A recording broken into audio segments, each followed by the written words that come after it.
How do? JR here. Welcome to episode 6 of Carrick Open Development. Been quite busy last 2 weeks. Obviously didn't do an update last week. We did the Stanton 7 trophy, starting that project.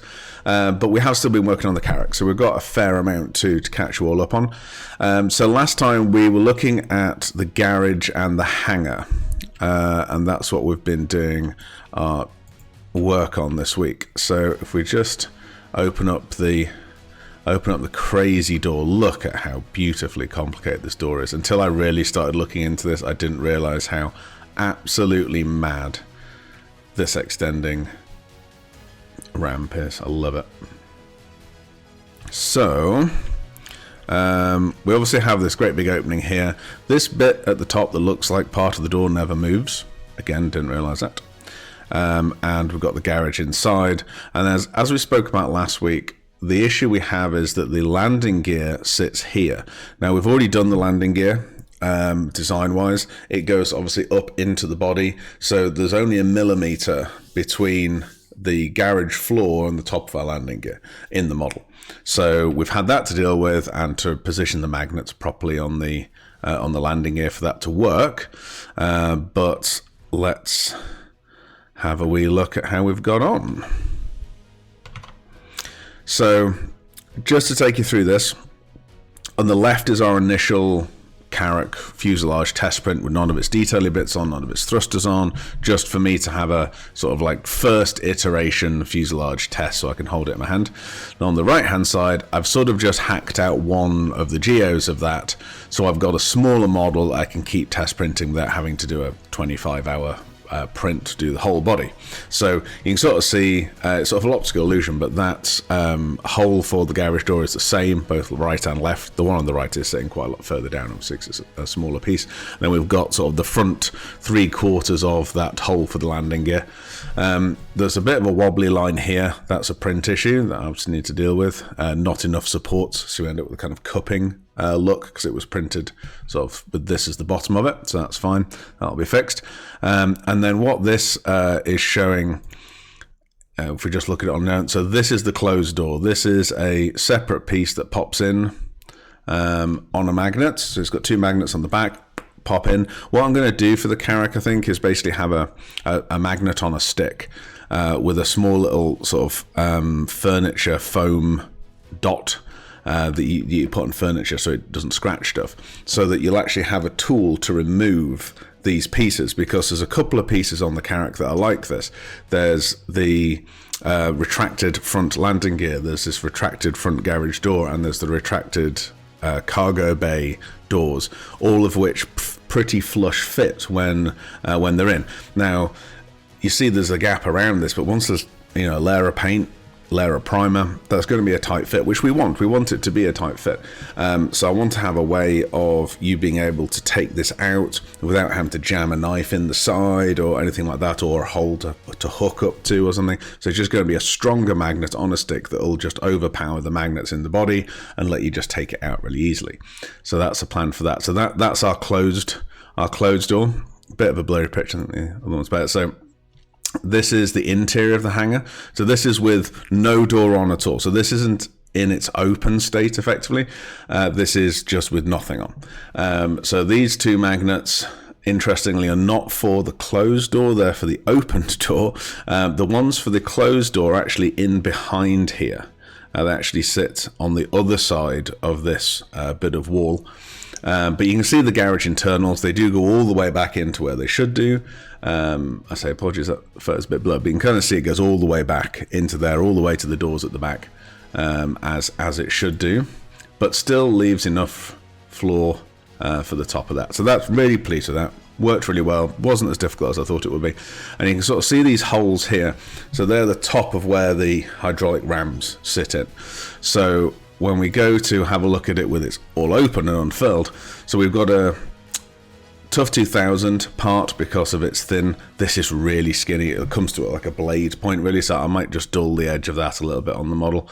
You see the rams going in, so they fin. So you can see that this part here has the magnet, so that's where it's magnetically joining, and then those 2 pins just sit in those holes. And we've got the open deployed. That's the word I'm looking for. Deployed front landing gear. So we can sort of see it on the other side. So obviously this area here is flat to this. So that's how it's going to sit. So that's how we've got that sitting. There's a few bits that need tweaking. Obviously, this isn't detailed yet, but it gives you a little bit of an idea of sort of how this ramp's going to look when it's open. So expect to see little rovers coming up and down this. Been asked a few times in the Discord server. Kind of, there is going to be a rover and a Pisces with this. Yes, there will be a rover and a Pisces as diorama pieces, so we can pose them coming up and down the ramp. There's also going to be other diorama kits that go alongside, like we have with the 1 to 200 range. In 1 to 500, the diorama pieces are basically other ships. So please put notes in the comment or join our Discord and comment in there. What other ships would you like to see as diorama kits in the 1 to 500? So to give you a bit of a sort of outline of kind of what we mean by diorama size, 50 meters or less in game. Okay, so 50 meters or shorter, I would class as diorama piece rather than another kit model. Just for your information. So the other bit we've been having a look at is the hangar. Now the hangar obviously sits on top.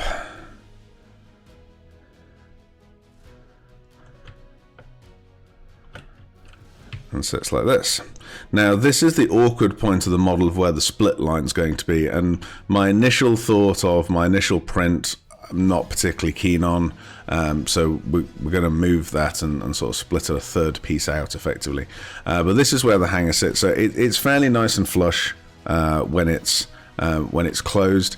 So we've now done the same here. So we've got this. This is my initial print. I say this is my join line, which I'm not hugely happy with it. Just where it comes here, yeah. So we're working on that. So this is the hangar door, and this is our little sort of block test for the hangar. I say don't want to have to print the whole thing each time. We want to do an iteration. So this is it just on its own. This is it obviously with its door on, and this is it when it's door off. So the way this is going to work is that will always be there. The hangar's always there, and then the closed hangar door pops on a magnet. Doesn't quite reach the bottom, so there's no risk of scratching. And again, I'm going to use a magnet to pull it off. And then what I've been trialing with, which I'm quite pleased with, is there's a block underneath here which is in clear resin, which covers all the windows internally. So I'd really like to be able to make this Carrick lightable. There's a few windows on the outside of the Carrick as you sort of fly around. So there's these ones here on the observation deck. There's a few more on the side. I think one side, but not the other, if I'm correct. Yes, there we are. So there's a window here. I don't even know what this looks in on. Oh, the captain's quarters, my looks. So there's a few of these windows about the place, and I would really like to be able to light these. And because the Carrick is just a shell, effectively, the fuselage, in theory, one light source inside or a few LEDs inside will be able to pick out all of these windows. Oh, there's another one up there. All of these windows, and when the hangar's open, all those windows as well. And I think that would just look really, really nice to be able to do it. There's loads of room inside for battery boxes and all that kind of stuff. Now, I'm not going to include the lighting kit with the kit model because I know not everyone wants to do a lighting solution to these models. I may look at sort of selling them on the website so you can order them. I'll find a sort of a fairly cheap off-the-shelf model lighting kit. I know they exist to be able to do that with.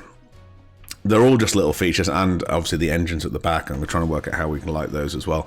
As I say, I'm not going to put the lighting kit in because that'll just add another 20-30 quid to the price of the kit model, which I don't really want to do. But I want to set it up so that everything's there for people to light it without them having to drill holes and stuff. So there is, clear resin in behind all of these windows to make that possible. So that's really cool. And the reason it's relatively easy with the Carrack, is because where we do have these windows, they're very inset back into the ship. So there's still, even in a 1 to 500 model, a decent shell thickness of the model itself. So it's literally just clear pieces that are going to be glued up onto the inside that obviously fit perfectly, but work like that. Done. I was thinking about the cargo pods, and I was thinking about the stand for this model. So obviously we want to be able to have it in flight, and I was thinking, because there's the whole of the underneath of the ship has interesting stuff on it, like the cargo pods, the landing gear, the ramp and everything. So I thought probably one nice way of doing the stand is to actually have a cargo pod that's permanently glued to the stand, a specific one for that, so that you sort of slot it on the cargo pod, because that's the rearmost cargo pod, I think, is about dead center weight-wise. So I think we put that in, and it'll hold itself in, and then there'll be a third cargo pod without a stand coming out the bottom, so you can have it without it. But I think that's quite a fun way of doing the stand without having to put a great big hole in the model. So that's cool. Thank you for tuning in. Questions below. Please subscribe. Tell other people to subscribe. The more people who see the Carrick model and its development, the more people who will be hyped for it to come out, which is very nice. And yeah, keep an eye on our social media. We are coming up to the JRDF 2-year anniversary of kit models, which is quite exciting. We launched our first kit model, the PTV, at BritainCon 2 years ago. So we're going to do a bit of a birthday stream, which will also have probably, hopefully, well, it will if we time it right, the announcement of our next kit model, not the Carrick, a 1 to 200 model. And so big birthday stream, and then another stream the week after to actually put that kit model on sale. We're going to announce it, and then a week of hype, and then actually put it on sale. So keep an eye on social media for that. We've not streamed in ages and ages, so it's going to be a big birthday stream. So that'll be awesome. Fantastic. Ta-da, see you next week.